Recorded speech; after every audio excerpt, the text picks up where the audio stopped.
Hello students, मैं रवि रंजन आप लोगों का स्वागत करता हूं मैग्नेट ब्रेन्स हिंदी में, जो आपको प्रोवाइड करता है छठी से 12वीं कक्षा के सभी विषयों के कंप्लीट वीडियो कोर्स, वो भी फ्री ऑफ कॉस्ट। और ऐसा नहीं कि भाई एक चैप्टर या दो चैप्टर के बाद आपसे कहा जाए कि भाई इसका सब्सक्रिप्शन लेना पड़ेगा, किसी तरह का कोई चार्ज पे करना पड़ेगा। ऐसा कुछ नहीं होने वाला। आपको मिलने वाला है best quality content with expert. यहाँ पर सारे टीचर्स हैं जो अपने अपने विषय में एक्सपर्ट्स हैं, और ये आपको प्रोवाइड करेंगे बेस्ट क्वालिटी कंटेंट। और इस बेस्ट क्वालिटी कंटेंट के साथ हम होंगे कामयाब। भाई हमें तो कामयाब होना ही है। चलो भाई, इसी के नारे के साथ हम करते हैं आज के चैप्टर को स्टार्ट, आज की क्लास को स्टार्ट। और आज की क्लास में क्या करना है हमें, तो हमारे पास है पृष्ठ क्षेत्रफल और आयतन के। इसके अंदर हम करने वाले हैं आज लंबवृत्तीय शंकु का छिन्नक, यानी आज हम स्टार्ट करने वाले हैं छिन्नक के बारे में। ठीक है, छिन्नक हम स्टार्ट करने वाले हैं, जो कि हमारा पार्ट 6 है। छिन्नक के आधार पर क्वेश्चन करेंगे, छठे टाइप के क्वेश्चन करेंगे, और देखते हैं भाई कैसे कैसे क्वेश्चन आए हैं। चलो भाई ठीक है, इसमें आता है हमारे पास नेक्स्ट जो पहला क्वेश्चन हमने ले रखा है। पहला क्वेश्चन क्या है, तो इसको भी स्टार्ट करेंगे हम इजी से लेकर थोड़ा सा मॉडरेट और हॉट तक लेके जाएंगे। ठीक है, चलो भाई पहला क्वेश्चन देखते हैं। लिखा हुआ है एक 6 सेंटीमीटर ऊंचाई वाले शंकु के छिन्नक के आधार का त्रिज्या, मतलब क्या दे रखा है, 6 सेंटीमीटर इसकी ऊंचाई है और इसके आधार की त्रिज्या 14 सेंटीमीटर और 6 सेंटीमीटर है। देखो पहली बात आपको ये पता होना चाहिए छिन्नक होता कैसा है, जो कि मैंने कंसेप्ट वीडियो में बताया हुआ है। तो आपको इसके फॉर्मूले पता होने चाहिए, और छिन्नक कैसा होता है ये तो पहले पता ही होना चाहिए। ठीक है, चलो भाई ठीक है, तो इस क्वेश्चन के आधार पर भी हम करेंगे, जिससे कि आपके फॉर्मूले भी थोड़े से पता चल जाएंगे आपको। ठीक है, और छिन्नक कैसा है वो भी पता चल जाएगा। तो पहला इसने कहा हुआ है एक 6 सेंटीमीटर ऊंचा वाला शंकु का छिन्नक। अब छिन्नक कैसा होता है, तो छिन्नक होता है आपका एक बकेट जैसा, बाल्टी जैसा छिन्नक होता है। ये हमने बना दिया, ये है छिन्नक, जिसमें देखेंगे आप कि दो अलग अलग वृत्त हैं, एक छोटा वृत्त है नीचे और एक बड़ा वृत्त है ऊपर। इस तरह से छिन्नक बन गया। ठीक है, इसने बोला है इसकी ऊंचाई है 6 सेंटीमीटर, मतलब इसकी हाइट ये 6 सेंटीमीटर है। 6 सेंटीमीटर इसकी ऊंचाई हो गई। ठीक है भाई, 6 सेंटीमीटर हो गया। उसका त्रिज्याएं जो दे रखी है वो क्या है, 14 सेंटीमीटर और 6 सेंटीमीटर है। ये त्रिज्याएं हैं, यानी इसकी ये त्रिज्या जो दे रखी है वो 14 सेंटीमीटर है और ये 6 सेंटीमीटर त्रिज्या है, ये आपको दे रखा है। ठीक है, चलो भाई, तो इसका वक्र पृष्ठ क्षेत्रफल ज्ञात करना है। वक्र पृष्ठ क्षेत्रफल, ठीक है, तो पहले आपको पता होना चाहिए वक्र पृष्ठ क्षेत्रफल क्या होता है, उसके बाद तो आप इसको आराम से निकाल पाएंगे। ठीक है, चलो भाई इस क्वेश्चन को करते हैं और जानते हैं क्या है वक्र पृष्ठ क्षेत्रफल। तो यहाँ पर सबसे पहले हल में हम लिखते हैं, जो जो दिया हुआ है वो लिख लेते हैं। जैसे कि हमें इसमें दे रखा है जो छिन्नक है, छिन्नक की ऊंचाई, जिसको मैंने मान लिया h, और ये h हमें दे रखा है 6 सेंटीमीटर। चलो भाई ठीक है, उसके बाद है हमारे पास छिन्नक की ऊंचाई के बाद छिन्नक की त्रिज्या।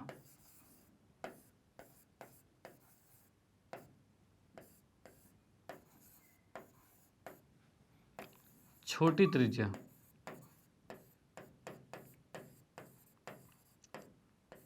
छिन्नक की छोटी त्रिज्या है, इसको मैंने छोटा r ले लिया, जो कि हमें दे रखा है 6 सेंटीमीटर। और जो ही छिन्नक की बड़ी त्रिज्या, जो बड़ी वाली त्रिज्या है, उसको बड़ा r ले लिया हमने, और ये दे रखा है कितना, 14 सेंटीमीटर। ये चीज़ तो हमें दिया हुआ है। ठीक है, इसमें निकालना है वक्र पृष्ठ क्षेत्रफल। वक्र पृष्ठ क्षेत्रफल निकालना है, तो इसका जो फॉर्मूला होता है वो शंकु से मिलता जुलता होता है। शंकु से मिलता जुलता होता है, तो देखते भाई शंकु का क्षेत्रफल क्या था। तो इसमें हम निकालेंगे भाई छिन्नक का वक्र पृष्ठीय, सॉरी,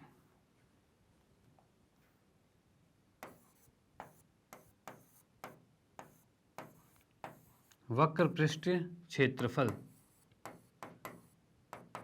इसका वक्र पृष्ठ क्षेत्रफल क्या होता है, देखो शंकु का क्या होता था, शंकु का होता था पाई r और l होता था, ये होता था शंकु का। लेकिन ये क्या है, ये शंकु का ही भाई है। क्यों, क्योंकि कहा जाए तो नीचे शंकु कुछ ऐसा था, ऐसा होता था, और उसको यहाँ पर काट के अलग कर दिया गया है, काट के अलग कर दिया गया है। ठीक है, जब शंकु को काट के अलग कर दिया गया है तो यहाँ पर ये चीज नहीं होगा, हम इसमें कर पाएंगे ये r1 प्लस में r2। देखो ये r1 r2 नहीं, हमने r और बड़ा r लिया है और साथ में l, ये आएगा। ठीक है, मतलब अब आपका छिन्नक का वक्र पृष्ठ क्षेत्रफल क्या था, पाई आर प्लस में आर और एल। देखो शंकु में होता था सिर्फ आर होता था, लेकिन यहाँ पर तो दो आर है ना, एक आर ऊपर भी एक आर नीचे भी है, तो दोनों आर जुड़ेंगे यहाँ पे और साथ में एल आएगा। ठीक है, चलो भाई अब इसमें क्या चीज़ है, एल। एल तो हमें पता ही नहीं, एल तो पता ही नहीं, तो पहले काम है हमारा एल निकालने का। तो एल कैसे निकालेंगे, तो एल का फॉर्मूला होता है, देखो शंकु में क्या होता था, शंकु में होता था आर का स्क्वायर प्लस में एच का स्क्वायर, भाई यही था शंकु में। ठीक है, लेकिन इसके लिए क्या है, तो इसमें तो दो दो आर हैं, तो दो दो आर हैं, तो दोनों आर को लिखा जाएगा, लेकिन कैसे, तो बड़े आर में से छोटे आर को घटाया जाएगा और इसका वर्ग होगा। ठीक है, चलो भाई इसको अगर मैं लिखना चाहूँ तो कितना आ रहा है, तो बड़ा आर कितना है, तो बड़ा आर है 14 और छोटा आर है 6। ठीक है, तो ये हो जाएगा 14 माइनस 6 इसका वर्ग प्लस में एच का वर्ग। एच कितना है, तो एच हमें दे रखा है 6 का वर्ग है। ठीक है, एच हमें दे रखा है कितना, 6 दे रखा है, और बड़ा आर माइनस छोटा आर ये लिख दिया हमने। अब इसको देख पा रहे हैं हम कि भाई 14 में से 6 गया तो ये 8 बचा, तो 8 का वर्ग और प्लस में 6 का वर्ग, और 8 का वर्ग होता है कितना, तो ये है आपका 64 और प्लस में 36, और 64 और 36 को जोड़ोगे तो आ जाएगा 100। यानी हम कह सकते हैं एल का मान कितना आ गया, अंडर रूट में 100 आया है, और जिसे कहते हैं हम 10। तो यहाँ से हम कह पा रहे हैं इसकी जो तिर्यक ऊंचाई है, इसका जो एल है, ये एल था आपका, ये एल था, और इस एल का मान आ चुका है कितना, 10 सेंटीमीटर आ गया है। अब इसको हम फॉर्मूले में आराम से डाल सकते हैं, भाई फॉर्मूले में आराम से डाल सकते हैं। चलो भाई फॉर्मूले में डालते हैं, तो फॉर्मूले में क्या है, छिन्नक का वक्र पृष्ठ क्षेत्रफल निकालना था, यानी कि हम आते हैं, हाँ जी, यहां पर है छिन्नक का CSA, वक्र पृष्ठ क्षेत्रफल क्या होता है, CSA ही होता है। तो छिन्नक का CSA क्या था हमारे पास, पाई बड़ा आर प्लस में छोटा आर और एल था, यही चीज़ थी। पाई का मान क्या है, तो पाई का मान इसने कुछ दिया हुआ है, तो इसने कुछ नहीं दे रखा, लेकिन कोई बात नहीं, हम पुट कर लेते हैं, पहले तो पाई ही रहने देते हैं। बड़ा आर कितना है 14, और छोटा आर कितना है, तो ये 6 है, और एल कितना आया है, तो 10 आया है। ठीक है भाई, इसको लिखा जा सकता है पाई, और ये हो जाएगा 6 4 10 20 हो जाएगा ये, और 20 जाए 200, मतलब 200 पाई आ गया। यानी इसको कहा जाए तो हमारा आंसर आ रहा है 200 पाई आ रहा है। ठीक है, 200 पाई आंसर आ रहा है, क्या चीज़ किसका आ रहा है, तो इसका जो वक्र पृष्ठ क्षेत्रफल आया है वो 200 पाई आ गया है। तो 200 पाई क्या आएगा, सेंटीमीटर का वर्ग आएगा। पाई का मान भी अगर रखते हो तो 200 गुने में 22/7 आएगा। ठीक है, और इसको अगर गुना करना चाहें तो 22 दूनी 44, यानी कि 4400/7 सेंटीमीटर वर्ग। ठीक है, ये इसका आंसर आ जाएगा। ओके, तो आप इसका स्क्रीनशॉट ले लीजिए और इसका स्क्रीनशॉट ले लीजिए, और ये क्वेश्चन हो गया कंप्लीट। ठीक है, तो आपको पता होना चाहिए भाई वक्र पृष्ठ क्षेत्रफल का फॉर्मूला क्या है, तो पाई आर प्लस आर और एल आ जाएगा। ठीक है, ये चीज़ होनी चाहिए, और एल का मान, एल का फॉर्मूला भी आपको पता होना चाहिए, क्योंकि ये थोड़ा सा अलग आया। ठीक है, ये चीज़ थोड़ा सा अलग आया, लेकिन ये सारे कंसेप्ट वीडियो में सब कुछ बता चुका हूँ मैं। ठीक है, ये पूरा चैप्टर करवा चुका हूँ उसमें, तो वो अगर आपने देखा है तो आपको कोई दिक्कत नहीं आने वाली। ठीक है, और नहीं भी देखा है तो भी आप रिवीजन में अभी मैं आपको बता ही रहा हूँ, और चीज़ें चलती रहेगी। ठीक है, चलो भाई मैं इसको इरेज कर देता हूँ। आते हैं नेक्स्ट क्वेश्चन पे। अगला क्वेश्चन में दे रखा है, एक बाल्टी एक शंकु के छिन्नक जैसा है, मतलब एक बाल्टी है जो शंकु के छिन्नक जैसा है। ठीक है, जिसकी क्षमता दे रखी है इतनी लीटर, 28.490 लीटर क्या है उसकी क्षमता है। चलो अच्छी बात है। यदि बाल्टी के ऊपरी आधार और पैंदे की त्रिज्या 28 और 21 सेंटीमीटर, मतलब ऊपर की त्रिज्या और नीचे की त्रिज्या दे रखी है 28 और 21 सेंटीमीटर, तो बाल्टी की ऊंचाई ज्ञात करनी है, मतलब एच ज्ञात करना है। अब मैं इसको बनाऊं अगर बाल्टी को, तो कुछ ऐसा बाल्टी है हमारे पास। ठीक है भाई, ये बाल्टी बना दिया। अब इसकी धारिता दे रखी है, मतलब इसकी क्षमता जो दे रखी है वो कितनी दे रखी है, 28.49 लीटर दे रखी है। ठीक है, ये तो इसका वॉल्यूम है, इसका आयतन है। लेकिन एक चीज़ याद रखना, इसका आयतन किस में दे रखा है, लीटर में दे रखा है, और सारी साइड जो है आपको तो सेंटीमीटर में दे रखी है। जैसे ये 28 सेंटीमीटर त्रिज्या है और नीचे 21 सेंटीमीटर है। ठीक है, और ये एच आपको निकालना है, ऊपर 28 है नीचे 21 है। ओके, चलो भाई ठीक है, तो बाल्टी की ऊंचाई ज्ञात कीजिए। अब इसमें हल में आते हैं। हल में आपके पास बाल्टी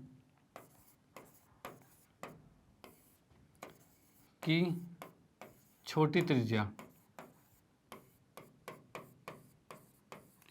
छोटी त्रिज्या जिसे हमने छोटा आर माना था, और वो दे रखा है आपको 21 सेंटीमीटर। ठीक है,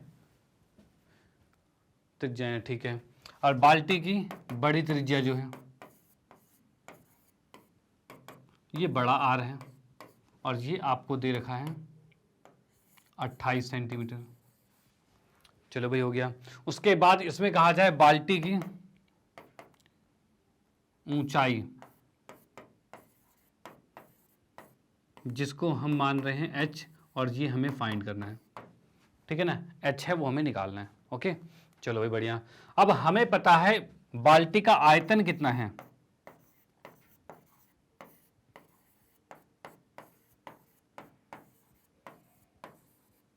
ठीक है, बाल्टी का आयतन या क्षमता बात एक ही होती है, क्षमता का है, धारिता का है, आयतन का है, बात एक ही होती है। ठीक है, चलो, बाल्टी का आयतन जो दे रखा है वो दे रखा है आपको 28.490 इतने लीटर दे रखा है। ठीक है, लीटर में सेंटीमीटर कितना होता है, तो कहा जाए भाई एक लीटर में 1000 सेंटीमीटर क्यूब होता है, ये याद रखना। ठीक है ना, 1 लीटर में 1000 सेंटीमीटर क्यूब होता है। अब दुकान पे जाओगे दूध लेने, बोलोगे 1 लीटर दूध दे दो, और जाके बोलोगे कि 1000 सेंटीमीटर क्यूब दूध दे दो, दुकान वाला तो मारेगा। लेकिन आपको पता होना चाहिए, क्योंकि शायद उसको ना पता हो दुकान वाले को, लेकिन आपको पता होना चाहिए कि 1 लीटर जो होता है सेंटीमीटर क्यूब में कन्वर्ट कैसे होता है। तो 1 लीटर को हम लिखते हैं 1000 सेंटीमीटर क्यूब। ओके, चलो भाई, ठीक है। अगर इस हिसाब से कहा जाए तो यहाँ पर इस लीटर को अगर मुझे सेंटीमीटर में कन्वर्ट करना होगा तो हमें इसको 1000 से गुना करना पड़ेगा। इसको 1000 से गुना करोगे तो ये अपने आप सेंटीमीटर क्यूब में आ जाएगा, और 1000 से गुना करते ही ये 0.3 इस साइड चला जाएगा। भाई 3 जीरो है तो 3 पॉइंट खिसक जाएगा। यानी हम कह सकते हैं इस बाल्टी का जो आयतन है वो 28,490 सेंटीमीटर क्यूब है। ये इसका आयतन दे रखा है। ठीक है, चलो भाई, अब हम क्या करते हैं, इसमें करते हैं इसका आयतन निकालते हैं, क्योंकि इसका आयतन ही बोला है, आयतन नहीं, इसकी ऊंचाई निकालनी है। आयतन तो दे रखा है, ऊंचाई इसकी निकाल ली है। ठीक है, तो हम क्या करेंगे, यहां पर लिखेंगे, जैसे लिखा है बाल्टी का आयतन। बाल्टी का आयतन कितना था, तो ये दे रखा है हमें 28,490 है सेंटीमीटर क्यूब। अब बाल्टी के आयतन की बात करें तो क्या होता है, 1/3 पाई और h आएगा, और यहाँ होता है r का स्क्वायर प्लस में बड़े r का स्क्वायर और प्लस में r गुने में r। ये फॉर्मूले आपको पता होने चाहिए। ठीक है, ये फॉर्मूले आपको पता होने चाहिए। ठीक है, यहाँ की बात करें, ये दे रखा है 28,490। जब तक फॉर्मूले पता नहीं होंगे कुछ नहीं निकल पाएगा आपसे।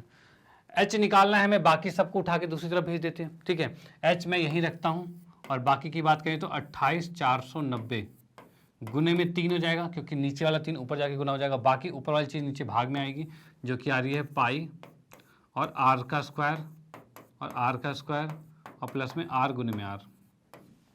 ये चीज़ हो गया। चलो भाई, ठीक है। इसके बाद हम देख सकते हैं यहाँ पर क्या r और r कितना है, तो 21 और 28 है। ठीक है, छोटा r 21 है, बड़ा r 28 है। 28,490 गुने में 3, और इस पाई की जगह लिखेंगे 22/7। भाई बटे में 7 जाएगा, वो 7 तो ऊपर जाएगा। ठीक है, इसकी बात करें तो ये 21 का वर्ग आ रहा है, और ये 28 का वर्ग आ रहा है, और प्लस में ये क्या है, 21 गुने में 28 है।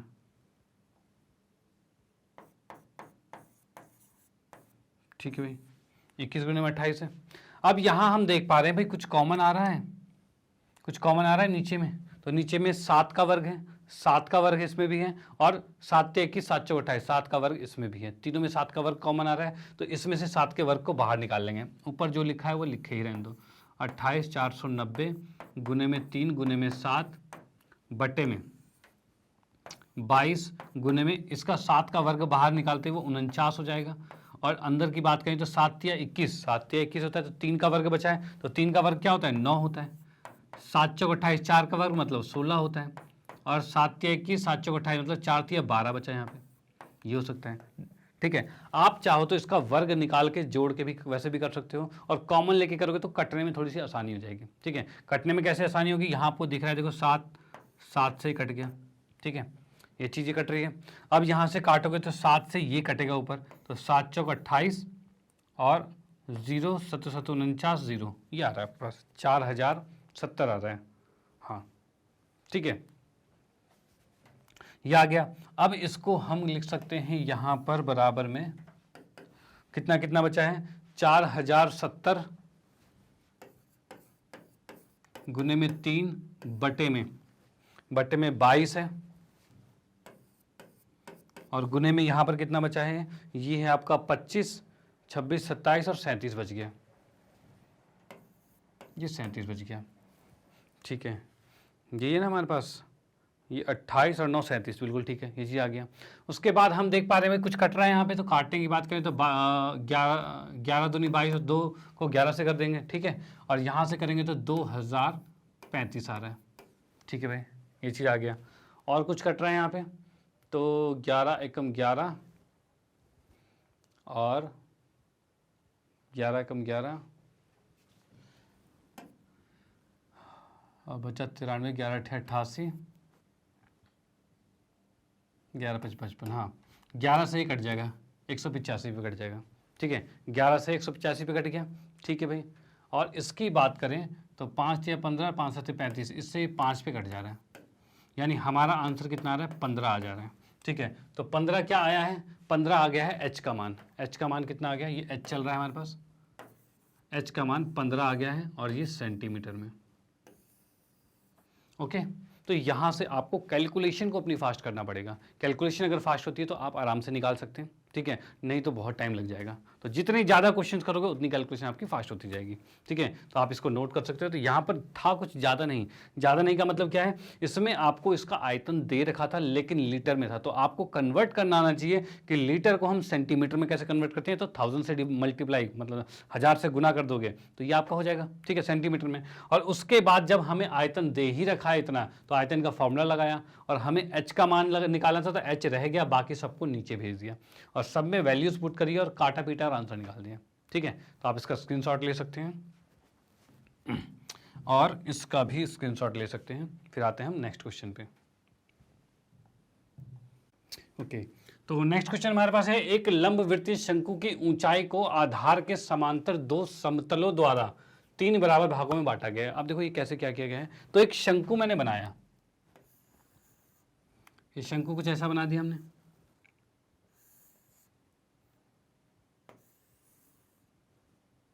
चलो भाई ये शंकु हमने बना दिया। इसको क्या क्या है, 3 बराबर भागों में दो समतलों द्वारा काटा गया है। अगर इसको काटते हो, मान लो देखो इसको अगर मैं काटता हूं कुछ इस तरीके से, यहां से काट दिया मैंने,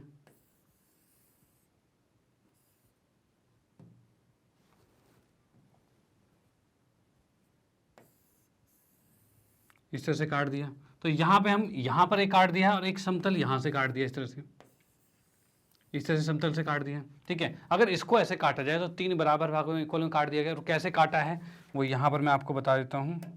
यहाँ पर बन जाएगा एक इस तरह से, एक बन जाएगा यहाँ पर इस तरीके से।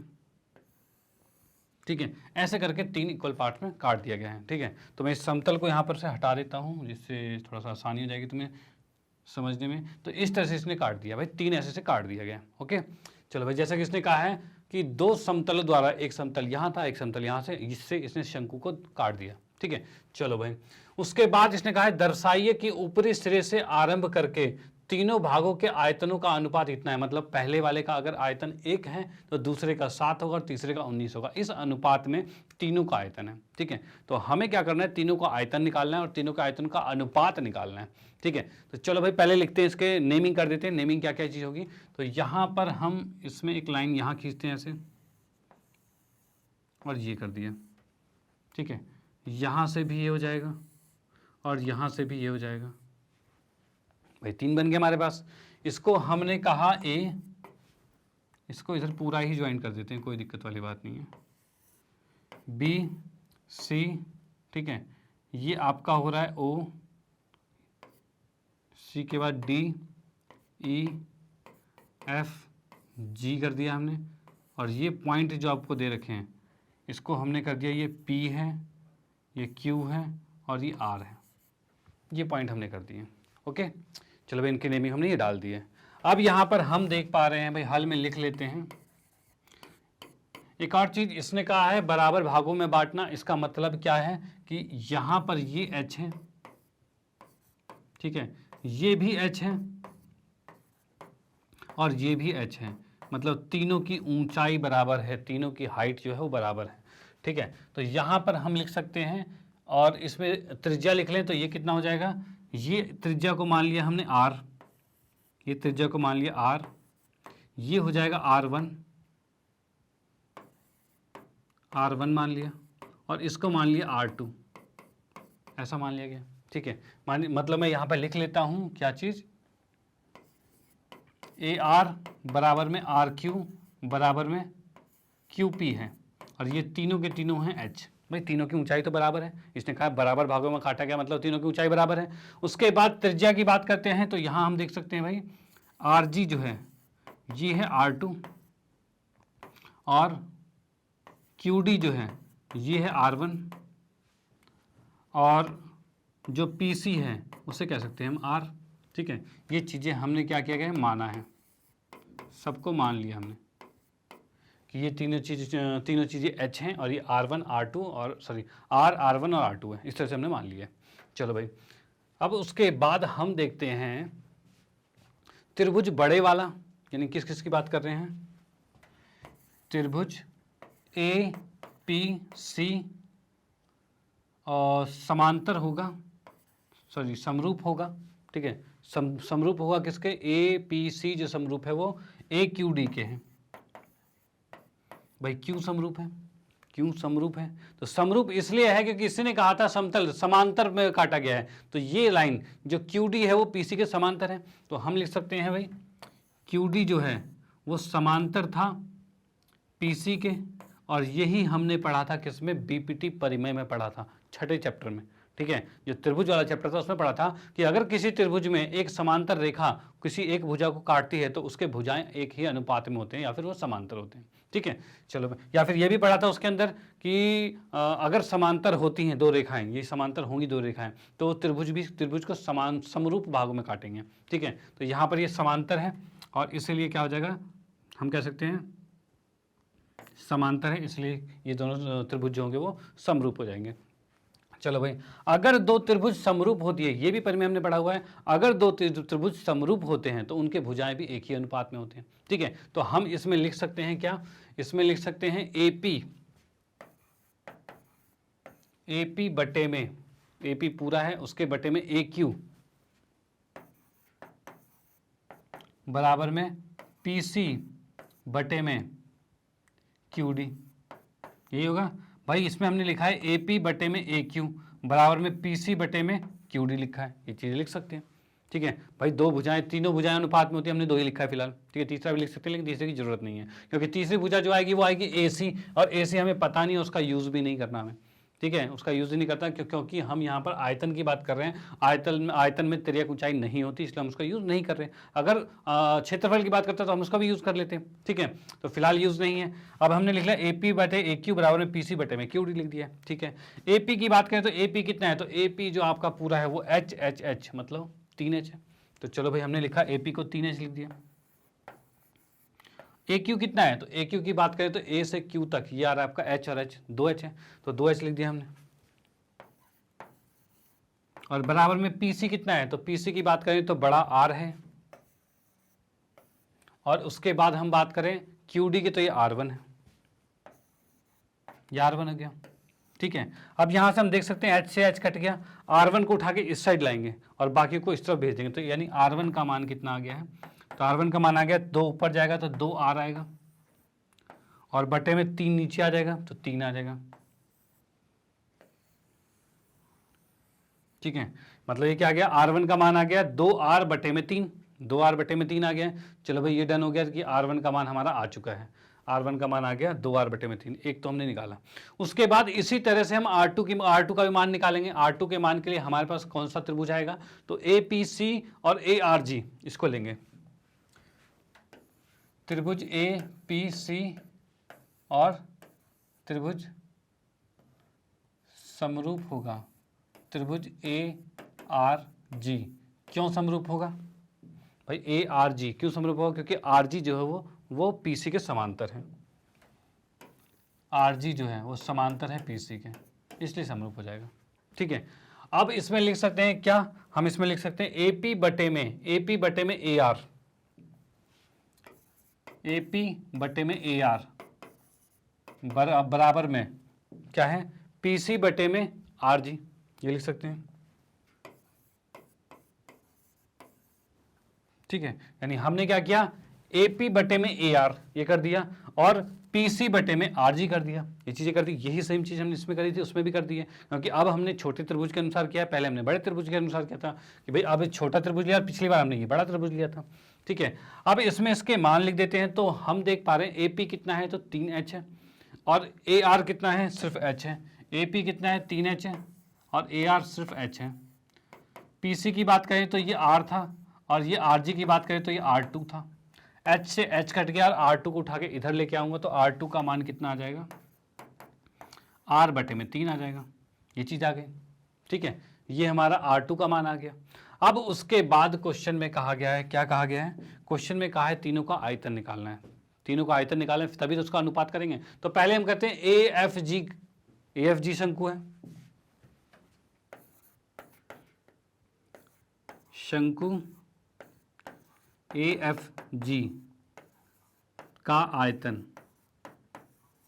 भाई शंकु का आयतन क्या होता है, तो शंकु का आयतन होता है 1/3 pi r square h, r square h होता है। और आर कौन सा है इसका, तो छोटे वाले शंकु का आर दे रखा है R2 दे रखा है, इसकी त्रिज्या जो दे रखी है वो R2 दे रखी है, यानी क्या हो जाएगा R2 का वर्ग गुने में h होगा।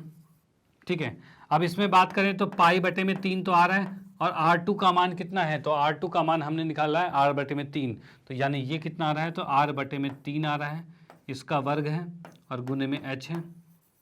ठीक है, इसको करें तो ये R का वर्ग होगा, 3 3 9 हो जाएगा, यानी हम कह सकते हैं इसका मान आ रहा है हमारे पास, इसके आगे लिख देता हूँ मैं, या नीचे लिख देता हूँ, पाई बटे में 3 3 9 3 27, ये 27 आ जाएगा। ठीक है, ऊपर कितना है, R का वर्ग और गुने में h, ये आ रहा है आपका, क्या आ रहा है, ये ए एफ जी का आयतन आ रहा है। ठीक है, ए एफ जी का आयतन इतना आ रहा है, और इतना क्या आ जाएगा, सेंटीमीटर, किसमें दे रखा है, सेंटीमीटर तो है नहीं यहाँ पे, इसमें सिर्फ अनुपात है, तो हम कह सकते हैं जो आयतन आ रहा है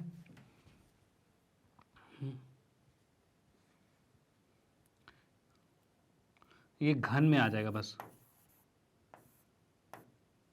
ठीक है, इतने घन में आ जाएगा, या फिर यहाँ पे इकाई लिखो ही मत, क्योंकि इकाई की जरूरत फिलहाल तो नहीं है। ठीक है, ये इतना, क्योंकि हमें अनुपात लिखना है, अनुपात में इकाई कट जाती है, कोई दिक्कत वाली बात नहीं है।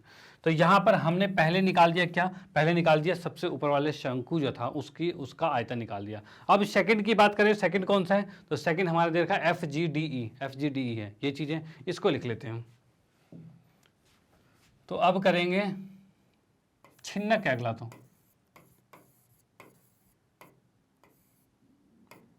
FGDE ये नाम है, क्या नाम है इसका, FGDE ये नाम है। ठीक है, इसका आयतन निकालेंगे।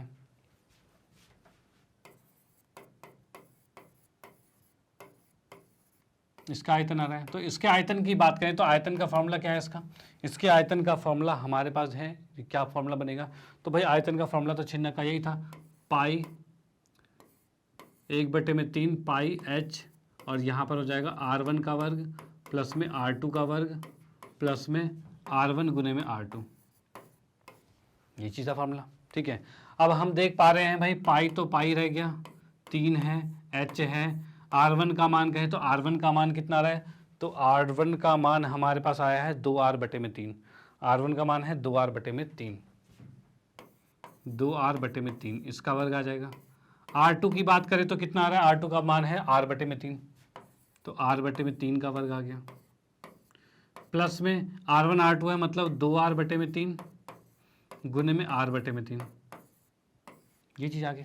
ठीक है, अब इसको करते हैं सॉल्व करते हैं, क्या चीज़ आ जाएगा ये, तो पाई h बटे में 3 तो है ही, यहाँ हो जाएगा 4R का वर्ग बटे में 9 प्लस में R का वर्ग बटे में 9 और प्लस में 2R का वर्ग बटे में 9, ये चीज़ आ रहा है। सबके नीचे 9 ही है, तो एलसीएम 9 ही आएगा, और ऊपर सीधे जुड़ जाएगा 4 1 5 और 2 7 हो जाएगा, यानी हम लिख सकते हैं क्या, पाई बटे में नीचे 9 तिया 27 हो जाएगा, ठीक है। और ये h आ रहा है और यहाँ पर आ रहा है 4, 1 5 और 2 7, 7 r का वर्ग, ये चीज़ आ गया। ये किसका आ गया? दूसरे छिन्नक का आयतन आ गया, ठीक है। अब आते हैं हम नेक्स्ट की बात करते हैं। नेक्स्ट की बात करते हैं तो अगला कौन सा छिन्नक है? तो नीचे वाला छिन्नक है, इसका नाम क्या है? EDCB। EDCB की बात करते हैं, यानी छिन्नक EDCB का आयतन, ठीक है। इसके आयतन की बात करते हैं, इसका आयतन भी वही चलेगा हमारा, क्या? पाई 1 1/3 पाई h आएगा और यहाँ पर आएगा क्या? r का स्क्वायर प्लस में r। देखो क्या क्या चीज़ें हैं हमारे पास, इसमें नीचे ये r है और ये r1 है, r है और r1 है, तो r r1 के हिसाब से चलेंगे हम। तो यहाँ पर क्या है? r का वर्ग और r1 का वर्ग प्लस में r गुने में r1, ये चीज़ चलेगा। अब इसमें बात करें पाई बटे में 3 तो ठीक है, h ठीक है, r वर्ग भी ठीक है, और r1 का मान कितना था? तो r1 की बात करें तो r1 का मान कितना था? ये r2 का मान था। तो r1 के मान की बात करें तो r1 का मान था 2r बटे में 3 था, ठीक है। तो 2r बटे में 3 लिख देंगे, इसका वर्ग हो जाएगा और प्लस में यहाँ पर है r गुने में 2r बटे में 3, ये चीज़ आ गया। अब इसमें हम कर पाई बटे में 3 h और यहाँ पर आ जाएगा क्या? r का वर्ग, तो r का वर्ग ही रहेगा और प्लस में ये हो जाएगा 4r का वर्ग बटे में 9 और प्लस में आ जाएगा 2r का वर्ग बटे में 3, ये चीज़ आ गई है, ठीक है। अब इसमें लेंगे नीचे एलसीएम, तो एलसीएम लेके कितना आ रहा है? तो ये हमारे पास आ रहा है पाई बटे में 3 h है और यहाँ पर आ रहा है नीचे 9 और 9 के साथ यहाँ आ जाएगा 9r का वर्ग प्लस में 4r का वर्ग प्लस में 3 दूनी 6r का वर्ग, ये हो जाएगा, ठीक है। अब कर सकते हैं 9 तिया 27, मतलब पाई बटे में 27 हो जाएगा और यहाँ h आ गया और यहाँ पर क्या लिखा जाता है? 9 4 13, 13 और 6 19 हो जाएगा, ठीक है। तो यहाँ हम लिख सकते हैं 19 r का वर्ग, यानी हम लिख सकते हैं 19 बटे में 27 और पाई r स्क्वायर h, ये आ रहा है, ठीक है। ये हमारा क्या चीज़ है? देखो तीनों का नाम हम दे देते हैं। नाम क्या हो जाएगा भाई? 3 आयतन हमारे निकले हैं, तो पहले वाले को हमने लिखा है जैसे V1 लिखा है, और पहले वाले को V1 लिखा है, दूसरे वाले को V2 लिखा है और उसके बाद हम जाते हैं इसको V3 लिख लिया हमने, ये V3 चल रहा है हमारे पास, ठीक है, ठीक है। तीनों का आयतन हो गया। अब हमें क्या करना है? हमें क्वेश्चन में कहा था क्या कि भाई तीनों का आयतन का अनुपात निकालना है, तो तीनों के आयतन का अनुपात निकालते हैं। अनुपात के लिए क्या हो जाएगा? तो अनुपात के लिए हम कह सकते हैं भाई V1 अनुपात में V2 अनुपात में V3, ये चीज़ होगा, ठीक है। अब V1 की बात करें तो V1 क्या था हमारे पास? तो V1 की बात करें तो क्या है? पाई बटे में 27 r स्क्वायर h, मतलब कि क्या है? 1 बटे में 27 पाई r स्क्वायर h है और ये क्या है? 7 बटे में 27 पाई r स्क्वायर h है, ठीक है। तो यहाँ पर हम लिख सकते हैं, ये आ रहा है हमारा 1 बटे में 27 पाई r स्क्वायर h है और दूसरे वाले का जो आ रखा है वो दूसरा वाला आ रखा है हमारा कितना? 7 बटे में 27 पाई r स्क्वायर h है, 7 बटे में 27 पाई r स्क्वायर h है, ठीक है। और तीसरा वाला जो आ रखा है वो 19 बटे में 27 पाई r स्क्वायर h आ रखा है, ठीक है। ये चीज़ आ रखी है, डन। चलो भाई अब इसमें देखते हैं भाई क्या क्या चीज़ें कट रही है। तो कटने वाले की बात करें तो नीचे देखो जो भी चीज़ तीनों में कॉमन है वो कट जाती है, ठीक है। जो भी कॉमन है वो कट जाती है, मतलब 27 से 27 कट गया और 27 कट गया, तीनों चीज़ें खत्म। उसके बाद देख सकते हैं भाई पाई r स्क्वायर h, पाई r स्क्वायर h, पाई r स्क्वायर h, ये कट गया। यानी अब अनुपात आपके पास आ गया 1 अनुपात में 7 अनुपात में 9 19, सॉरी, ठीक है। यानी तीनों आयतनों, तीनों जो भी थे, एक शंकु था, 2 छिन्नक थे, उनके आयतनों का जो अनुपात आ रहा है 1 अनुपात 7 अनुपात 19 है। क्या यही था आंसर? तो 1 अनुपात 7 अनुपात 19 यही इसका आंसर था, ठीक है। तो आप इसे यहाँ पर स्क्रीनशॉट ले लीजिए। थोड़ा क्वेश्चन लेंथी हो गया है, क्वेश्चन है ही लेंथी है, तो ये आएगा तो 6 नंबर में आएगा या 4 नंबर में आएगा, इस तरह से आएगा, ठीक है। तो फिर यहाँ पर क्या है? 1 अनुपात 7 अनुपात 19 निकालना था, तो पहले हमने ये माना था, इसका स्क्रीनशॉट ले लीजिए, ठीक है। उसके बाद हम बात करें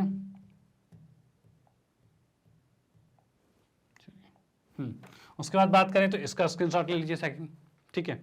और उसके बाद हम आते हैं तो इसका स्क्रीनशॉट ले सकते हैं, और उसके बाद फाइनली इसका स्क्रीनशॉट ले लीजिए, ठीक है। तो ये आपको क्वेश्चन यहाँ पर कंप्लीट हो जाता है। चलो भाई, इसको नोट कर लिया आपने, तो आते हैं फिर हम नेक्स्ट क्वेश्चन पे, ठीक है। अगला क्वेश्चन हमारा क्या है, तो अगले क्वेश्चन के बारे में देखें। तो अगला क्वेश्चन में दे रखा है एक शंकु की ऊंचाई 20 सेंटीमीटर है, उसके शिखर की ओर से एक छोटे शंकु उसके आधार के समांतर तल से काटा गया है, ठीक है। उसके शिखर के ओर से एक शंकु को काटा गया है। यदि छोटे शंकु का आयतन दिए हुए शंकु के आयतन का 1/27 हो तो आधार से कितनी ऊंचाई पर उसे काटा गया है, ठीक है। यानी इसमें क्या कहा गया है, फिर से वही चीज काटने वाली बात हो रही है। तो यहाँ पर एक शंकु है, ठीक है, और यहाँ पे इसको काटा गया है, तो काट इस तरह से दिया है, तो यहाँ पर ऐसे कटा हुआ है, ठीक है। यहाँ से ऊपर से ऐसे काट दिया गया है, ठीक है, और जो भी कि समांतर में काटा गया है। अब इसने कहा है शंकु की ऊंचाई जो है वो 30 है, जो शंकु पूरा था उसकी ऊंचाई 30 थी, यानी इसकी बात करें तो पूरे की ऊंचाई जो है वो 30 है,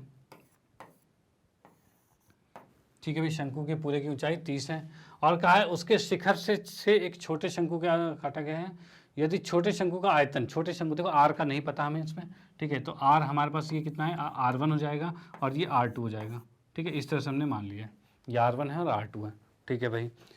इसके बाद क्या रखा है, यदि छोटे शंकु का आयतन जो है वो 1/27 है तो आधार से कितनी ऊंचाई पर काटा गया है, मतलब ये कितनी ऊंचाई पर काटा गया है, ये h निकालना है आपको भाई, ये h आपको निकालना है, ठीक है भाई।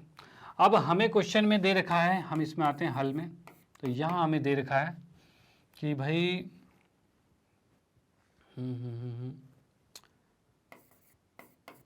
शंकु की ऊंचाई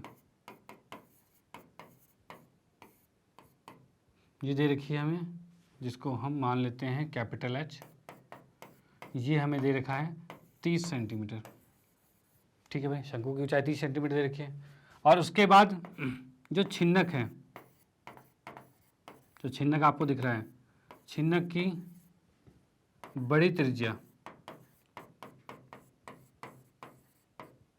जिसको हमने माना R2, और R2 का मान कितना आ रहा है, तो R2 का मान आ रहा है तुम्हारा, नहीं R2 मान लिया हमने, जैसे मान तो पता ही नहीं, ये R2 मान लिया है, और पहले वाले को क्या मान लिया, R1 मान लिया। छिन्नक की छोटी त्रिज्या जो है इसे मान लिया हमने R1, ठीक है, इसको R1 मान लिया है। उसके बाद इसने कहा है कि यदि छोटे शंकु का आयतन दिए हुए शंकु का 1/27 है, तो इसकी जरूरत तो खैर हो नहीं रही, चलो होगी, कोई बात नहीं, देख लेंगे। उसके बाद हम देखते हैं भाई, इसने कहा है दोनों का आयतन, मतलब प्रश्न के अनुसार है बड़े शंकु का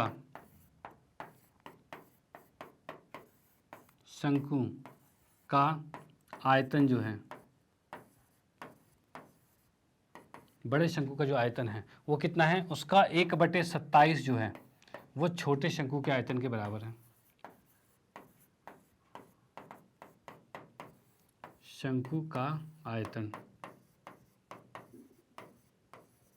ठीक है, बड़े शंकु का जो आयतन है वो छोटे शंकु के आयतन का, मतलब बड़े शंकु का 1/27 जो है वो छोटे शंकु का आयतन है, ये चीज़ क्वेश्चन में कह रखा है। चलो तो फिर हम इसमें लगाते हैं फॉर्मूला, ठीक है। फॉर्मूले की बात करें तो फॉर्मूला क्या लगेगा इसमें, तो 1/27 के बाद बड़े शंकु का आयतन है, तो बड़े शंकु के लिए बात करें तो यहाँ पर हमें क्या दे रखा है, इसकी ऊंचाई 30 है और इसकी त्रिज्या कितनी है, R2 है, ये चीज़ है। चलो भी ठीक है। छोटे शंकु की बात करें तो छोटे शंकु का आयतन क्या होगा, तो ऊंचाई इसकी क्या है, क्या करते हैं इस h को यहाँ ना मानकर हम यहाँ पर h मान लेते हैं इसको, ठीक है, इसको h मान लेते हैं। चलो भाई ठीक है, इसको h मान लिया हमने, छोटे शंकु का h हो गया, इसका नाम दे देते हैं, नाम क्या हो जाएगा, A B C और यहाँ पर D मान लिया हमने इसको, ठीक है, ये चीज़ मान लिया हमने। अब यहाँ पर हम देखते हैं भाई 1/27 तो ठीक, बड़े शंकु के आयतन के लिए क्या होगा, 1/3 पाई और R का स्क्वायर, बड़े का R कितना है, तो R2 है, तो R2 लिख दिया। और h की बात करें तो h कितना है, तो इसका h पूरा 30 दे रखा है, तो 30 हमने लिख लिया। छोटे की बात करें तो 1/3 पाई और R1 का स्क्वायर होगा, और गुने में h की बात करें तो h कितना है, तो h ही है, तो ठीक है, h लिख दिया हमने, ये क्या आ गया हमारे पास। चलो भाई ठीक है, अब इसमें देखते हैं कुछ कट रहा है तो काट देते हैं, तो 1/3 से 1/3 कट गया, ठीक है। यहाँ पर देख सकते हैं 3 दाएँ 30 और 3 निम 27, ये कट गया। चलो ठीक है, जो बचा उसको हम लिख लेते हैं नेक्स्ट में। तो बचा है पाई आर स्क्वायर 10/9, यानी बचा हुआ है नेक्स्ट 10/9 और पाई आर स्क्वायर, ये चीज़ हमारे पास है। ठीक है भाई, इसके बराबर में और क्या दे रखा है हमें, इसके बराबर में दे रखा है पाई आर स्क्वायर एच दे रखा है।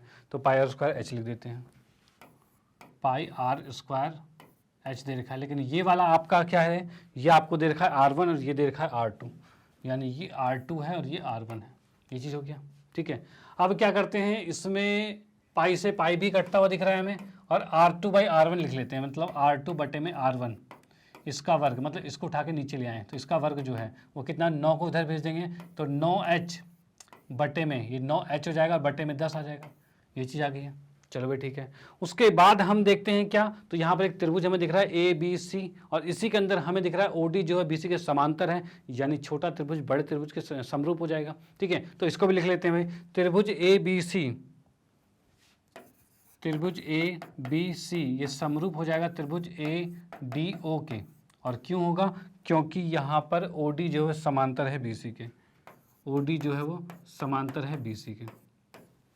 चलो भाई, अब इसमें क्या करते हैं, इसको अनुपात में लिख लेते हैं। अनुपात में कैसे लिखेंगे, तो हम लिख सकते हैं भाई बड़ा AC बराबर बटे में AO। ठीक है, AC बटे में AO बराबर में आ जाएगा क्या, तो बराबर में आ जाएगा ये क्या है, R2 बटे में R1, ये चीज़ हो जाएगा। तो इसको भी लिख सकते हैं, ये आ रहा है हमारा R2 बटे में R1 आ जाएगा। अब AC की बात करें तो AC कितना है, तो AC हमें दे रखा है 30, और AO कितना दे रखा है, तो H दे रखा है, ये दे रखा है 30 और ये दे रखा है H। ठीक है, और ये बराबर में दे रखा है R2 बटे में R1 दे रखा है। ये समीकरण दूसरी हो गई और ये समीकरण पहली हो गई। अब यहाँ से देख सकते हैं R2 बटे R1 का मान समीकरण 2 से 1 में रखा गया। ठीक है, तो यहाँ हम लिखेंगे क्या, समीकरण 1 तथा 2 में। ठीक है, इसमें देखेंगे तो क्या करेंगे, तो पहले R2 का मान, R2 बटे R1 का मान उठा के इसमें रख देंगे। इसमें रखने का मतलब 30 बटे H यहाँ रख दिया जाएगा। तो हम कह सकते हैं 30 बटे में H का जो वर्ग है वो बराबर होगा किसके, वर्ग 9 बटे में 10 H के बराबर होगा, ये चीज़ हो जाएगा। इसको अगर सॉल्व करें तो क्या आएगा, 30 तिया 900 आ जाएगा, बटे में H का वर्ग है, बराबर में क्या है 9 बटे में 10 और H आ रहा है। ठीक है, इस H के स्क्वायर को उधर भेजेंगे, ये 10 ऊपर जाएगा 9 नीचे आएगा, मतलब हम लिख सकते हैं 900 गुने में 10 बटे में 9 बराबर में H का क्यूब आ रहा है, ये चीज़ आ रहा है। अब हम देख सकते हैं कट रहा है कुछ, 9 दाएँ 90, मतलब ये 100 आ गया, यानी 1000 बराबर में H का क्यूब है। और इस हिसाब से कह सकते हैं भाई H कितना आ रहा है, तो H आ रहा है हमारे पास 10 आ रहा है। हमें निकालना क्या था, हमें निकालना था यहाँ पर, तो आधार से कितनी ऊंचाई पर इसे काटा गया, मतलब आधार से कितनी ऊंचाई पर काटा गया, तो ये कितना है, ये हमें निकालना है, OC निकालना था। तो OC कैसे निकलेगा, तो OC निकलेगा हमारा AC में से AO घटाकर, AC में से AO घटाकर, यानी हमें फाइंड करना था क्या, हमें फाइंड करना था OC फाइंड करना था, OC फाइंड करना है हमारे पास। ठीक है, OC, हाँ बिल्कुल ठीक है, तो AC माइनस में AO आएगा, AC माइनस में AO आएगा। और AC कितना है, तो ये 30 है, और AO कितना है, तो H है, और 30 माइनस में H, H का मान हमने अभी निकाला कितना है 10, तो 10 लिख दिया यहाँ पे, और ये आ गया कितना 20, तो OC कितना आ गया है, तो ये 20 सेंटीमीटर आ गया। तो यानी 20 सेंटीमीटर ऊंचाई पर काटा गया है, 20 सेंटीमीटर ऊंचाई पर ऊपर से इसको काटा गया है। ठीक है, तो चलो ठीक है, इसको आप नोट कर सकते हैं और इसका स्क्रीनशॉट ले सकते हैं और इसका भी स्क्रीनशॉट ले सकते हैं। फिर आते हैं हम नेक्स्ट क्वेश्चन पे। मैं इरेज कर देता हूँ। ओके, तो नेक्स्ट क्वेश्चन हमारे पास है, एक तंबू को एक शंकु रखकर शंकुआकार छिन्नक के रूप में बनाया गया है। मतलब क्या है, एक छिन्नक के ऊपर शंकु रखा गया है। ठीक है, उस हिसाब से बनाया गया है। छिन्नक के ऊपरी और निचले सिरों का व्यास 6 मीटर और 20 मीटर है, मतलब ऊपर 6 मीटर व्यास और नीचे 20 मीटर व्यास है, और तथा ऊंचाई जो है 24 है, मतलब जो छिन्नक है उसकी ऊंचाई 24 है, और तंबू की ऊंचाई दे रखी है कितनी, तो 28 मीटर दे रखी है। तो कैनवास का क्षेत्रफल ज्ञात करना है। देखो फिगर कैसी है, फिगर की बात करें तो एक हमने बनाया छिन्नक, और ये बन गया छिन्नक पूरा। ठीक है, अब छिन्नक तो ऐसा बन गया, इसके अंदर दे रखा है ऊपरी जो व्यास है वो 6 मीटर है, यानी हम कहें तो त्रिज्या बना ले इसकी, तो ऊपरी व्यास 6 है तो त्रिज्या 3 का होगा, और नीचे व्यास 20 है तो इसका मतलब त्रिज्या इसकी 10 की होगी। चलो भाई ठीक है। इसके बाद ऊपर क्या बनाया गया है, ऊपर एक शंकु बनाया गया है इसके ऊपर। तो शंकु रेगुलर नहीं है कि ऐसे ही शंकु है, एक कोई और शेप में शंकु हो सकता है, मतलब इस तरह का कुछ शंकु बना दिया गया है, ठीक है, वो अलग है वो, ठीक है। इसने ये नहीं कहा कि उसी को काटा है, वहाँ पे काटने वाली बात नहीं है, उसके ऊपर एक शंकु रखा गया, उसका इससे लेना देना नहीं है कि भाई इसी के साथ कंटिन्यूस हो, कंटिन्यूस नहीं है, ठीक है। अब इसकी बात करें यहाँ पर तो ये कुछ ऐसा ही आ रखा है, ठीक है, और इसकी त्रिज्या भी 3 ही है। अब इसने कहा था नीचे जो था भाग इसका, इसकी ऊंचाई कितनी थी, 24 थी, ठीक है। तो हम कह सकते हैं ये तो 24 का है, इसकी ऊंचाई 24 है। ऊपर वाले की बात करें, देखो टोटल 28 था, टोटल 28 है, कुल ऊंचाई 28 है, तो टोटल अगर 28 है तो ये 24 है, तो ये 4 का होगा, ठीक है। जो शंकु है उसकी ऊंचाई 4 है और छिन्नक की ऊंचाई 24 है, ठीक है। चलो भाई डन। तो यहां पर आते हैं हम, इसमें लिखते हैं भाई क्या क्या चीज दे रखा है। तो हल में आते हैं, तो भाई छिन्नक की ऊंचाई, छिन्नक की ऊंचाई,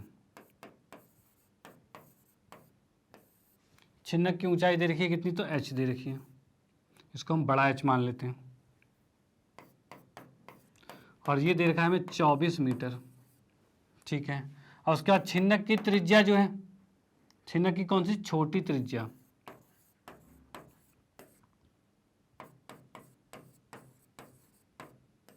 जिसको हमने r माना, और ये दे रखा है 3 मीटर, ठीक है। वही छिन्नक जो है उसकी बड़ी त्रिज्या की बात करें, इसको बड़ा r मान लिया, और ये दे रखा है हमें 10 मीटर, ठीक है भाई। अब बात करें इसमें जो शंकु है, शंकु की ऊंचाई जो है ये हमें दे रखा है, इसको हमने मान लिया छोटा h, और ये कितना आ गया, ये आ गया 4 मीटर। चलो भाई ठीक है, शंकु की ऊंचाई कितनी आ गई है, 4 मीटर आ गई है। उसके बाद हम आते हैं भाई, शंकु की ऊंचाई 4 है, पूरे छिन्नक की ऊंचाई 24 हो गई है, और अब हमें निकालना है इसका क्षेत्रफल, क्योंकि ये बना है कैनवास का, और कैनवास का क्षेत्रफल हमें पता होना चाहिए, ठीक है, मतलब वही हमें ज्ञात करना है। तो हम अगर देखें इसमें कैनवास का क्षेत्रफल,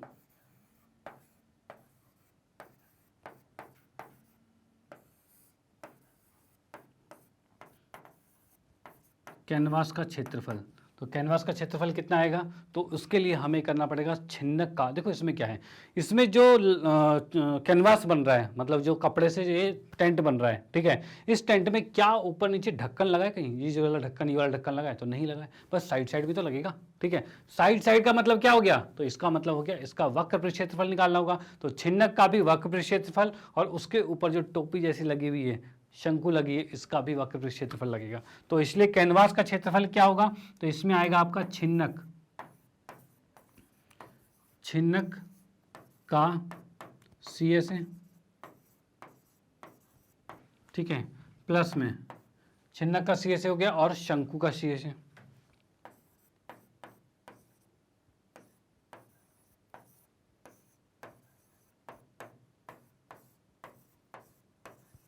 छिन्नक का CSA और शंकु का CSA, ये चीज़ निकालना है। चलो भाई इनके फॉर्मूले लिख लेते हैं, फॉर्मूले क्या होंगे।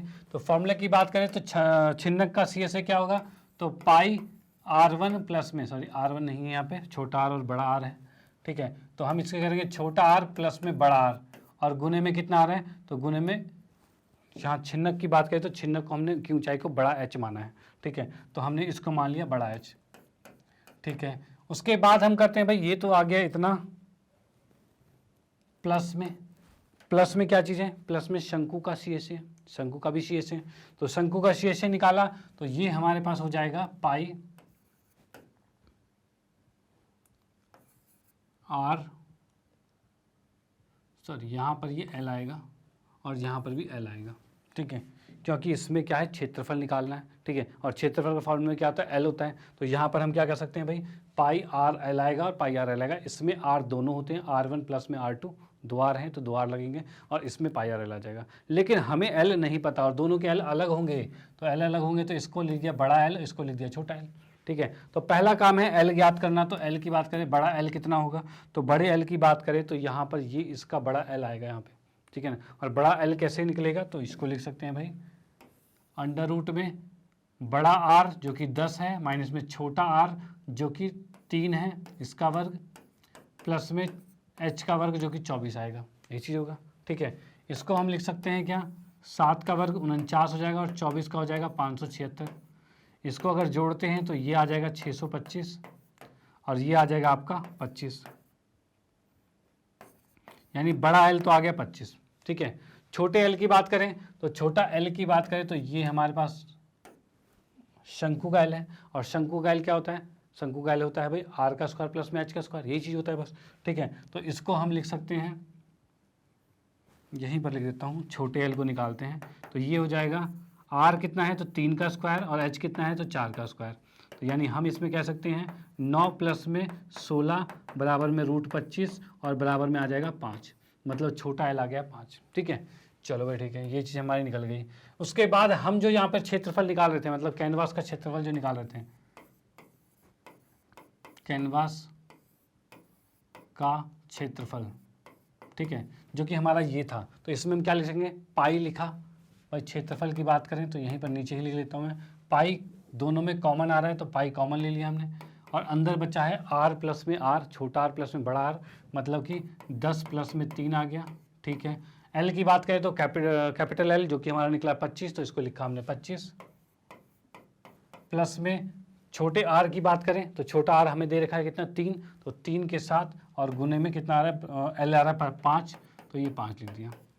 ठीक है, पाई है 13 को 25 से गुना करना पड़ेगा, प्लस में 5 दिया 15 हो जाएगा। ठीक है, ये चीज़ आ गया। चलो भाई, इसमें लिख सकते हैं हम, पाई को पाई रहने दिया हमने, और यहाँ 25 250, 25 या 75, मतलब कि ये हो जाएगा हमारा 325 प्लस में 15, और ये आ गया हमारा 340। पाई की वैल्यू 22/7 लिखा और यहाँ पर लिख दिया 340। ठीक है, 3 4 ये चीज़ आ गया है। इसको अगर हम गुना भी करते हैं तो 22 दूनी 88 और 22 दिया 66, और 66 और 8 हो जाएगा 74। ठीक है, और इसको अगर मैं 7 से भाग करता हूँ तो 7 एकम 7, ठीक है, 0 7 6 42 और 7 8 56 पॉइंट में लगभग 6, इतना आ गया। तो इतना क्षेत्रफल आ गया जो कि किस में आया है, ये लगभग इतना ही आ रहा है। और इसका क्षेत्रफल क्या है, क्षेत्रफल ज्ञात करना है, बस कोई प्राइस वाइज का सीन नहीं है। ठीक है, क्षेत्रफल ज्ञात करना है तो इतने मीटर वर्ग ये आ चुका है आपका।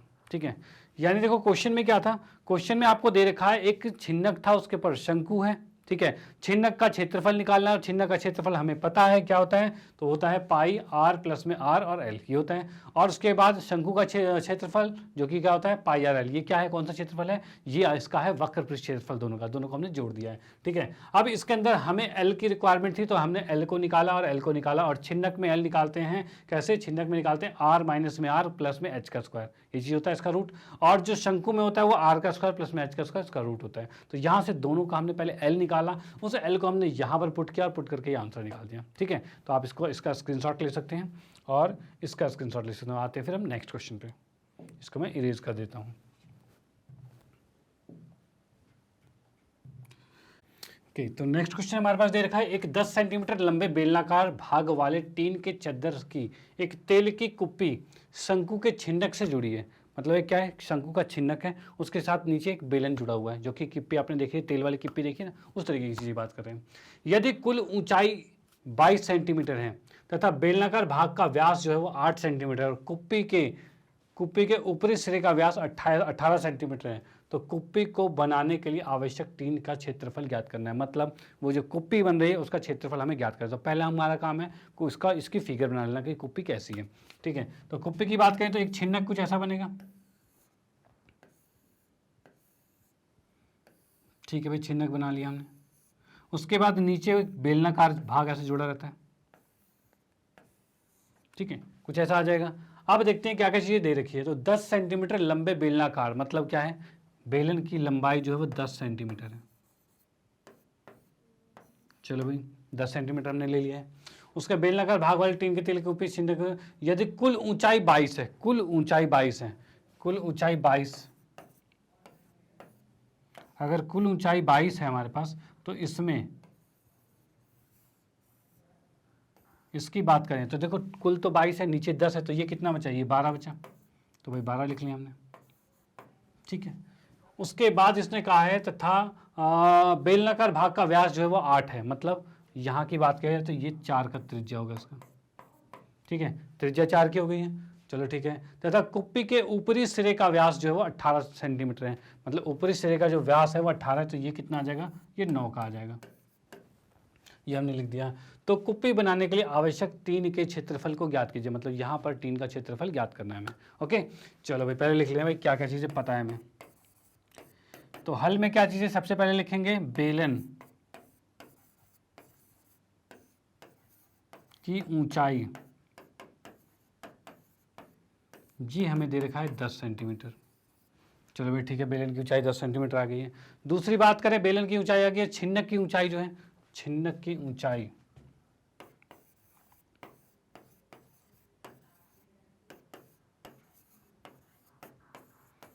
छिन्नक की ऊंचाई जो है वो दे रखा है हमें 12 सेंटीमीटर। ठीक है भाई, छिन्नक की ऊंचाई 12 सेंटीमीटर हो गया। अब देखेंगे छिन्नक की त्रिज्या, छिन्नक की छोटी त्रिज्या जो है, तो इसके नाम भी लिख लेते हैं साथ साथ में नाम का मतलब, जैसे कि यहाँ पर यह है बेलन की ऊंचाई, इसको हमने h मान लिया जो कि 10 सेंटीमीटर है, और छिन्नक की ऊंचाई इसको कैपिटल H मान लिया जो कि है 12 सेंटीमीटर। ठीक है, छोटी त्रिज्या उसको r मान लिया और वो दे रखा है हमें 4 सेंटीमीटर। और वही हम बात करें छिन्नक की बड़ी त्रिज्या जो है, बड़ी त्रिज्या है उसे मानेंगे बड़ा आर, और ये दे रखा है कितना, 9 सेंटीमीटर। ठीक है, छिन्नक का छोटा आर 4 है, बड़ा आर कितना है, 9 है। चलो ये चीज़ दे रखा है। उसके बाद सब कुछ लिख लिया हमने। हमें निकालना है क्या, कुप्पी जो हमारे पास है। ठीक है, ये जो यहाँ पर दे रखा है कुप्पी, कुप्पी का क्षेत्रफल, कुप्पी जो है उसका क्षेत्रफल निकालना है। और कुप्पी के लिए क्या, कहीं कोई ढक्कन होता है इसके अंदर, तो कुप्पी में कोई ढक्कन नहीं होता, यानी कि हम निकालेंगे दोनों कंडीशन में, छिन्नक और बेलन है दोनों का CA से निकालेंगे। तो हम कहेंगे क्या भाई, छिन्नक का CA से प्लस में कुप्पी वो बेलन जो है, बेलन का CA से। ठीक है, बेलन का CA से और छिन्नक का CA से दोनों को जोड़ेंगे। ठीक है, तो इसमें देख रहे हैं भाई बेलन का CA से और कुप्पी छिन्नक का CA, छिन्नक का CA से क्या था, तो छिन्नक का था हमारे पास पाई और R प्लस में R और यहाँ पर LR है। ठीक है, और प्लस में बेलन की बात करें, ये वाला L ही ले लेते हैं। बेलन की बात करें तो ये होगा हमारे पास 2 पाई और R और H आएगा। ठीक है, ये चीज़ आ गया। बेलन की ऊंचाई को हमने क्या माना है, बेलन की ऊंचाई को छोटा h माना है, छोटा h ले लिया है। ठीक है, अब यहाँ पर क्या है कि हमें ज़रूरत पड़ गई है L की, ज़रूरत पड़ गई है L की, तो पहला काम है L निकालना। ठीक है, तो L कैसे निकालेंगे, तो L निकालने के लिए हम यहाँ पर साइड में लिख लेता हूँ मैं L का फॉर्मूला। L क्या होता है हमारे पास, ये होता है R माइनस में R इसका वर्ग, ठीक है, और प्लस में H का वर्ग, यही होगा। अब बात करें भाई बड़ा R कितना है, तो बड़ा R हमें दे रखा है, बड़ा R दे रखा है 9 और छोटा R दे रखा है 4। ठीक है, तो यहाँ पर आ जाएगा 9 माइनस में 4 का वर्ग और प्लस में 12 का वर्ग, ये चीज़ हो जाएगा। यहाँ देख पा रहे हैं कि 9 में से 4 गया 5 बचा, 5 का वर्ग कितना होता है, तो 25, और 12 का वर्ग कितना होता है 144, और इसको लिखा जा सकता है 169, और जो कि होता है 13। यानी हमने यहाँ पे देख लिया L का मान 13 आ गया। ठीक है, L का मान 13 आ गया, उसको पहले निकाल लेंगे, उसको फिर यहाँ पर रखा जाएगा। यहाँ पर कोई चीज़ें कॉमन आ रही है, तो हाँ भाई पाई कॉमन आ रहा है, बच गया क्या, R प्लस में R और L प्लस में 2RH आ गया। ठीक है, अब पाई को पाई ही रहने दिया, R दोनों R को जोड़ेंगे, तो दोनों R कितना है, तो एक 9 है एक 4 है, तो 9 प्लस में 4। ठीक है, और L कितना है, तो 13 है, 2 आ गया, और छोटा R बेलन का छोटा R था तो जो कि है 4, और H की बात करें तो ये 10 था। ये चीज़ें थी हमारे पास। इसको अगर हम सॉल्व करते हैं तो कितना आ रहा है, तो 9 4 13 और 13 13 169, भाई 9 4 13 होता है, 13 को 13 से गुना करेंगे तो 169, और यहाँ पे 4 दूनी 8 दाएँ 80 हो जाएगा। ठीक है भाई, और यहाँ पे हम इसको कह सकते हैं तो 249 पाई। ठीक है, ये आ गया है इस किप्पी का क्षेत्रफल। इस किप्पी का जो क्षेत्रफल आ गया है वो हमारा आ गया है 249 पाई। ठीक है, और ये सेंटीमीटर में तो सेंटीमीटर स्क्वायर आ जाएगा, और ये किप्पी का क्षेत्रफल आ गया। ठीक है, तो आप इसको नोट कर सकते हैं, यहाँ पर ये नोट कर सकते हैं और यहाँ पर ये भी नोट कर सकते हैं, इसका स्क्रीनशॉट ले लीजिए। ठीक है, अब मैं आपको बताऊं कि ये क्वेश्चन भी बहुत इंपॉर्टेंट है, ये वाला क्वेश्चन भी आ रखा है एग्जाम में आपके, तो ये भी इंपॉर्टेंट है, तो इसको भी आपको कर लेना बड़े ध्यान से। मेन चीज़ कैलकुलेशन को करना है, ठीक, फास्ट करना है, और अगर कैलकुलेशन फास्ट होगी तो ये टॉपिक बिल्कुल आसान हो जाना है। ठीक है, चलो भाई, तो बाकी मैं आप लोगों को बताना चाहता हूँ, यहाँ पर हमारा टाइप 6 के क्वेश्चंस जो हैं वो खत्म हो जाते हैं। ठीक है, और अब आएंगे हम नेक्स्ट टाइप में नेक्स्ट क्लास के अंदर लेके आएंगे आपके लिए स्पेशल जो भी नेक्स्ट के फाइनल क्वेश्चन जो हैं वो लेके आएंगे, जो कि वो भी आपके मोस्ट इंपॉर्टेंट क्वेश्चन होंगे आपके बोर्ड के पॉइंट ऑफ व्यू से, तो उसको भी मिस बिल्कुल मत करना। ठीक है, बाकी मैं आप लोगों को बताना चाहता हूँ मैग्नेट ब्रेन के बारे में। तो मैग्नेट ब्रेन एक ऐसा प्लेटफॉर्म है जो कि आपको प्रोवाइड करता है KG से लेकर 12 तक के लिए 100% फ्री ऑनलाइन एजुकेशन, और मैग्नेट ब्रेन ने आपकी सुविधा के लिए लॉन्च किया है मैग्नेट ब्रेन का वेबसाइट जो कि है www.magnetbrain.com। और जैसे आप इस वेबसाइट पे आते हो तो आपको कुछ ऐसा इंटरफेस दिखेगा। इंटरफेस में एक्चुअली इसकी खासियत क्या है, तो ये है, ये आप लोगों की सुविधाओं के लिए डिज़ाइन किया गया है। जैसे कि बहुत लोगों के कमेंट आते थे कि यूट्यूब पर कंटेंट जो है सिस्टमेटिक तरीके से नहीं है। ठीक है, क्या होता है कि भाई कोई वीडियो ढूंढते हैं तो भाई मिल नहीं पाता, सिस्टमेटिक है भी, लेकिन पुरानी वीडियो जब आप ढूंढने लगोगे तो वो चीज़ें बहुत ज़्यादा कॉम्प्लिकेटेड जाएगा ढूंढने, बहुत ज़्यादा भीड़ आ जाएगी आपके सामने, तो आपको पता नहीं चल जाएगा भाई क्या कौन से को पढ़ें कौन से को नहीं पढ़ें, और ये चीज़ें बड़ी कन्फ्यूजन वाली है। ठीक है, इसलिए आपकी सुविधा के लिए वेबसाइट लॉन्च की जिसमें हर चीज़ सिस्टमेटिक तरीके से जैसे कि आपको बताऊँ, यहाँ पर English medium, Hindi medium, NTSC, olympiad सारी चीज़ें अलग अलग सेक्शन में अवेलेबल है। ठीक है, जैसे कि आप हिंदी मीडियम में तो हिंदी मीडियम पे क्लिक करेंगे, क्लिक करते के साथ आपके सामने यहाँ पर क्लासेस भी आ जाएगी। जैसे आप 10th क्लास में तो 10th क्लास को सेलेक्ट किया, आपको अगर मैथ्स की किसी टॉपिक में प्रॉब्लम है तो मैथ्स में मैं आपके सामने यहाँ पर मिलूंगा। बाकी और टीचर्स हैं जो अपने अपने सब्जेक्ट्स के लिए हैं, अगर आपको उस सब्जेक्ट में दिक्कत है उस सब्जेक्ट पर जाइए और वॉच नाउ पे क्लिक कीजिए। जैसे आप मेरे सब्जेक्ट में हैं तो वॉच नाउ पे क्लिक करोगे, क्लिक करते के साथ आपके सामने ऐसे सारे टॉपिक्स आ जाएंगे, जितने भी टॉपिक आज तक हमने कवर किए हैं सारे टॉपिक आपके सामने आ जाएंगे। जैसे कि आपको मान लो समांतर श्रेणी में दिक्कत है, ठीक है, एग्जाम टाइम आ गया, समांतर श्रेणी में दिक्कत है, तो आप क्या करेंगे, समांतर श्रेणी पे क्लिक करेंगे, इसके कंसेप्ट वीडियो को देखेंगे, और भी बहुत सारी वीडियो है, अपने टाइम के अकॉर्डिंग वो वीडियो देखेंगे। ठीक है, तो ये चीज़ें आपके लिए होने वाली है बिल्कुल आसान, मतलब कि आपको कहीं बाहर जाने की जरूरत नहीं है, कोई दिक्कत वाली बात नहीं है, हर प्रॉब्लम का सॉल्यूशन आपको यहाँ पर मिल जाएगा। ठीक है, जैसे ही आप इस पर क्लिक करोगे तो वीडियो कुछ इस तरह से प्ले हो जाएगी, और वीडियो इस तरह से प्ले हो जाएगी तो जो आप इसको बड़े आसानी से समझ पाएंगे। उसके बाद जैसे कि आप YouTube चैनल की बात करें तो आप YouTube चैनल को सब्सक्राइब और बेल आइकन को प्रेस जरूर कर देना, क्योंकि YouTube पर आती है रेगुलर वीडियोस, रेगुलर क्लासेस आपकी चलती हैं, रेगुलर टाइम के साथ क्लासेस चलती हैं। यानी अगर आप इसमें होते हैं पंक्चुअल तो आप होने वाले हैं बिल्कुल शार्प, और आपकी पढ़ाई होने वाली है, आपकी जो तैयारी होने वाली है ज़बरदस्त। ठीक है, तो आप क्या करिए, इसको सब्सक्राइब और बेल आइकन प्रेस कर लेना, और इसमें जो क्लासेस होती हैं उनकी अपनी टाइमिंग होती है, तो टाइमिंग के अकॉर्डिंग आप बिल्कुल इसको ज्वाइन कीजिए। तो इसके लिए आपको करना पड़ेगा कम्युनिटी पे क्लिक करके आपको देखना पड़ेगा आपकी क्लास की टाइमिंग क्या है, आपकी अपनी क्लास की टाइमिंग नोट कर लीजिए, और उसके अकॉर्डिंग आप रेगुलर बेसिस पर वहाँ पर क्लास लेना शुरू कर दीजिए। ठीक है, तो आप अगर रेगुलर बेसिस पे क्लास लेना शुरू कर दोगे तो आपकी तैयारी हो जाएगी ज़बरदस्त, और आपके नंबर आने वाले हैं बिल्कुल बेस्ट। ठीक है, चलो भाई, इसके बाद भी आप लोगों को बताना चाहूँ तो मैग्नेट ब्रेन ने हिंदी मीडियम में भी कोर्स लॉन्च किए हुए हैं जो कि 6ठी से 12वीं कक्षा तक के लिए हैं। तो आप अपने साथ साथ अपने रिलेटिव्स में, फ्रेंड सर्कल में, क्लासमेट में जो भी जानकारी में है जो 6ठी से 12वीं कक्षा तक में पढ़ते हैं उनको आप ये चीज़ें शेयर कर सकते हैं, जिससे कि उनका भी फायदा हो सकता है, आपका तो फायदा हो ही रहा है, साथ ही साथ उनका भी फायदा हो सकता है। ठीक है, तो इसी के साथ आप लोगों को बताना चाहता हूँ कि अगर आपको वीडियो अच्छी लगती है तो इसको लाइक कीजिए, न्यू है तो सब्सक्राइब कीजिए, और शेयर तो आप करते ही रहिए। Okay bye, thank you.